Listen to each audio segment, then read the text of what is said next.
Me friends and ఫ్యామిలీతో సరదాగా బయటకు వెళ్ళటానికి కారు లేదా అయితే వెంటనే ఈ నెంబర్కి కాల్ చేయండి. నమస్తే రేవంత్. నమస్తే అండి. రేవంత్, సెబీ ఈ మధ్య ఒక కొత్త అసెట్ క్లాస్ని ఐడెంటిఫై చేసినట్లుగా మొన్న ఒక ఆర్టికల్ చదివాను. ఎస్. సో ఆ కొత్త అసెట్ క్లాస్ ఏంటంటే పిఎంఎస్కి మ్యూచువల్ ఫండ్కి మధ్యలో ఒక కొత్త అసెట్ క్లాస్ కనిపెట్టారంట. ఇప్పుడు పిఎంఎస్ అంటే మినిమం ఇన్వెస్ట్మెంట్ టోకెన్ 50 లక్షలు. అవునండి. ఆ మ్యూచువల్ ఫండ్ ఇన్వెస్ట్మెంట్స్ అంటే మనం 500 రూపాయలు 1000 రూపాయల నుంచి పెట్టుకోవచ్చు. అవును. సో ఈ రెండు కాకుండా ఎస్ఐఎఫ్ అనే ఒక కొత్త ఫండ్ని సెబీ తీసుకురాబోతుందంటూ కూడా ఆర్టికల్ చదివాను. దానికి సంబంధించిన పూర్తి వివరాలు మన ఆడియన్స్కి డీటెయిల్గా తెలియజేయగలరు. సో ఎస్ఐఎఫ్ అంటే స్పెషలైజ్డ్ ఇన్వెస్ట్మెంట్ ఫండ్ అండి. సో ఇది తీసుకురావడానికి మేజర్ రీజన్ ఏంటి అని అంటే మార్కెట్లో కొన్ని గ్యాప్స్ ఉన్నాయి. సో బేసిక్గా పోర్ట్ఫోలియో మేనేజ్ చేస్తామని ఇట్లా రకరకాల రీజన్స్ తోటి అన్ఆథరైజ్డ్ పర్సన్స్ ప్రజల దగ్గర నుంచి డబ్బులు తీసుకొని ఆపరేట్ చేయడం లాంటివి కొన్ని చేస్తూ ఉంటారు. సో మ్యూచువల్ ఫండ్స్ ఏమో తక్కువ రిటర్న్స్ ఇస్తూ ఉంటాయి, పిఎంఎస్కి ఏమో చాలా హై క్యాపిటల్ కావాలి. ఇన్ బిట్వీన్ అసలు గ్యాప్ అనేది చాలా ఎక్కువగా క్రియేట్ అయింది. ఇందాక మీరు అన్నట్టుగా 100 రూపాయలు ఏమో మనం మ్యూచువల్ ఫండ్ తో స్టార్ట్ చేస్తే 200తో అక్కడ పిఎంఎస్ ఏమో ఎక్కడో 50 లక్షల దగ్గర ఉంది. సో బేసిక్ గా మనకి ఇట్లా హ్యూజ్ గ్యాప్ క్రియేట్ అయింది. ఈ గ్యాప్ లో చాలా మంది దూరుతున్నారు అన్ఆథరైజ్డ్ పీపుల్.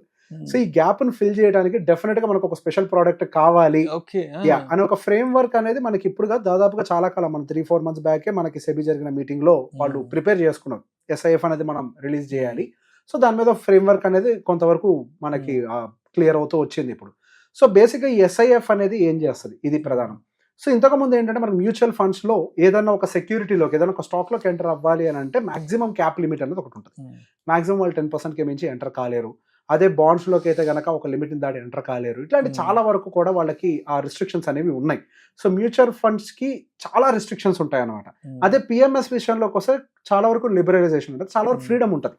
ఎస్, వాళ్ళకు కూడా కొన్ని నియమాలు ఉన్నాయి. వాళ్ళు ఎఫ్ఎన్ఓలోకి ఎంటర్ కాకూడదు, ఇట్లాంటి కొన్ని నియమాలు అయితే వాళ్ళకు ఉన్నాయి. సో బేసిక్గా ఈ రెండింటిని క్లబ్ చేస్తూ మిడిల్లో ఒకటి తీసుకొని వచ్చారు. సో దట్ ఏంటి అని అంటే 10% ఎక్స్పోజర్ కాదు, వీళ్ళకి అప్ టు 15% వరకు కూడా ఎక్స్పోజర్ ఇవ్వచ్చు. అండ్ అదే విధంగా డెప్ట్ అంటే బాండ్స్ లో కానీ వీటిల్లో కానీ దాదాపుగా 20% ఎక్స్పోజర్ కూడా ఇవ్వచ్చు. ఇఫ్ పాసిబుల్ వాళ్ళు ఇంకొక 5% వాళ్ళ ట్రస్ట్ అప్రూవల్ తోటి 25% వరకు కూడా బాండ్ ఎక్స్పోజర్ ఇవ్వచ్చు. సో ఇదేంటి అంటే కైండ్ ఆఫ్ అన్ ఏఎఫ్ అనమాట, alternative investment fund. So alternative investment fund వాళ్ళు ఏం చేస్తారు, డైనమిక్ గా డెసిషన్స్ తీసుకుంటూ ఉంటారు.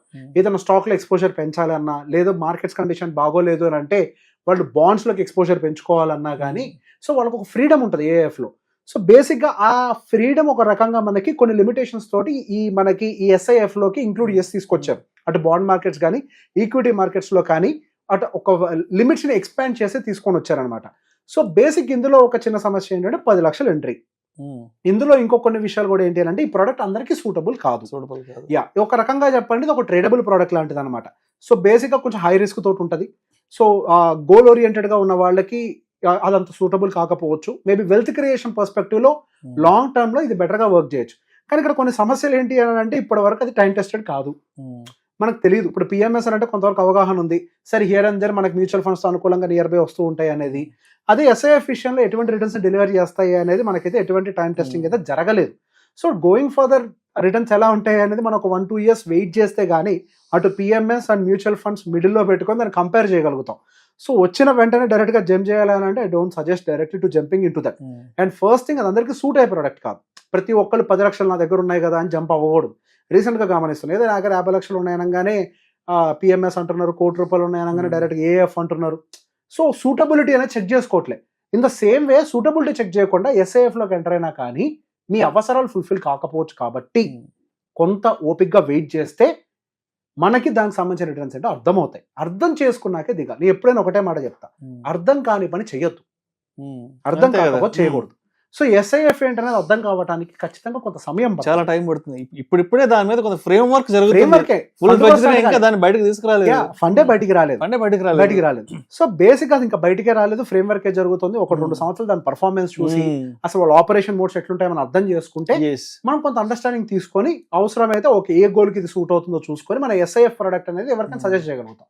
సో దాని విషయం ఏంటో కూడా అర్థం కాకుండా డైరెక్ట్ గా వచ్చింది కదా ప్రోడక్ట్, పిఎంఎస్ కి ఒక ఆల్టర్నేటివ్ అన్న విధంగా జంప్ చేయొద్దు అనే సజెషన్ మాత్రం సో చెప్తాను. కొత్త ఎక్స్పెరిమెంట్లు చేయకూడదు అనవసరంగా, మనకు తెలియకుండా తెలియకుండా దాని మీద ఫుల్ ఫ్లెడ్జ్డ్ నాలెడ్జ్ ఉండి పట్టుండి Yeah. దానికి సంబంధించిన కొంత మార్కెట్ సమాచారం మన దగ్గర ఉండగలిగితే ఎస్ మనకు తెలియదు క్లియర్ కట్ గా ఇది ఎంతవరకు బెటర్ గా పర్ఫార్మెన్స్ ఇస్తుంది అని చెప్పి. సో కొంత ఓపిక వెయిట్ చేసి దాని తర్వాత నిర్ణయం తీసుకోవచ్చు.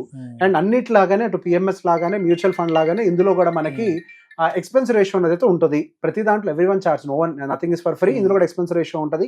ఎంత అనేది ఒక ఫండ్స్ బయటకు వస్తే గానీ మనకు కూడా క్లారిటీ లేదు. అండ్ ఎస్ అవి సెబీ కంట్రోల్లో ఉంటాయి, లిమిటెడ్ గానే ఉంటాయి. సో గోయింగ్ ఫర్దర్ కాషియస్ గా ఇట్లాంటి కొత్త ప్రోడక్ట్స్ మీద నిర్ణయాలు తీసుకోవాలి కానీ హడావిడి పడాల్సిన అవసరం లేదు. ఫస్ట్ దాని గురించి అర్థం చేసుకోవాలి, అండర్స్టాండ్ చేసుకోవాలి, దాని ఫ్యూచర్ స్కోప్ ఎంత వరకు ఉంది, Exactly. ఏంటి ఫ్యూచర్ రిటర్న్స్ ఎంత వరకు వచ్చే అవకాశం ఉంది, ఇవన్నీ చూడాలి, అర్థం చేసుకోవాలి ఫస్ట్. అర్థం చేసుకోకుండా పెట్టుబడులు పెడితే మాత్రం డబ్బులు పోవడం చాలా స్కోప్, జీవితం తలకిందులు అయిపోతుంది. మనకు తెలియదు వాళ్ళు ఎటువంటి స్టెప్స్ తీసుకుంటారు ఏంటి, వి డోంట్ నో. పిఎంఎస్ అనేది కూడా అందరికి సూటబుల్ కాదు. ఇన్ ద సేమ్ వే మనకి ఎస్ఐఎఫ్ కూడా అందరికి సూటబుల్ కాకపోవచ్చు. ఒకసారి బయటికి వస్తే వీ కెన్ అండర్స్టాండ్ ఎలోకేషన్ ఎలా ఇస్తున్నారు. ఇందులో మనకు కొన్ని ప్రత్యేకమైన అంశాలు ఏంటి అని అంటే వాళ్ళు షార్ట్ పొజిషన్ కూడా క్రియేట్ చేయగలుగుతారంట. సో సహజంగా మ్యూచువల్ ఫండ్ లో ఉండదు. ఇందులో షార్ట్ పొజిషన్స్ కి స్కోప్ దొరికింది. సో బేసిక్ గా ఇవి అంటే one compare to other funds ఇవి చాలా అగ్రెసివ్ గా ఉంటాయి. ఇన్ఫాక్ట్ పిఎంఎస్ లో కూడా అడ్డగోలుగా షార్ట్ పొజిషన్స్ తీసుకోవడానికి ఉండదు. మరి ఇందులో ప్రొవిజన్ ఇస్తున్నారు అన్నారు. సో అంత పెద్ద పిఎంఎస్ లో లేని ఇక్కడ వస్తుంది అని అంటే డెఫినెట్ గా when compare to I believe PMS compare చేసి ఇందులో రిస్క్ కొంచెం ఎక్కువగానే ఉండొచ్చు అని అనుకుంటున్నాను. So let's wait and take a decision. Thank you so much Revanth. Thank you అండి. సెబీ వాళ్ళు ఐడెంటిఫై చేసిన కొత్త asset class SIF specialised investment fund కి సంబంధించిన పూర్తి డీటెయిల్స్ ని మన ఆడియన్స్ కి అందించినందుకు thank you so much. Thank you అండి.